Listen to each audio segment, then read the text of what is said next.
আল্লামা ইকবাল একটা মারাত্মক কবিতা লিখেছেন তার উর্দু ভাষায়। আমার মনে পড়ে গেল আছে কবিতাটা, তাই কোট করে ফেলছি। উর্দু বললে যে বোঝা যাবে না ব্যাপারটা এরকম নয়। আমার যুবক ভাইয়েরা বাংলা বোঝে, ইংরেজি বোঝে, ওরা উর্দু বোঝে, হিন্দিও বোঝে। আমার কথা যদি তোমাদের ঠিক মনে হয় বলার সময় ঠিক বলবা, যদি তোমার অর্থটা বুঝে আসে। তবে আমি উর্দু কবিতা বলার পরে I will translate in Bangla, আমি তর্জমা করে দেব। আল্লামা ইকবাল এই আয়াতকে ঘিরে লিখেছেন, अल्लाह कभी बंदा पर ऐसा बोझ नहीं डालता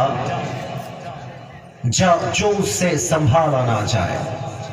तुम्हें बस टूटना नहीं है, क्योंकि तुम्हारी रब को तुम्हारी ताकत पर पूरा यकीन है। कभी तन्हा लगे तो याद रखना कि रब तुम्हारे करीब है, और ये भी याद रखना कि हर रात के बाद दीन की रोशनी जरूर आती है। बस सबर का दामन थाम के रखो, यही तुम्हारे सबसे बड़ी ताकत है।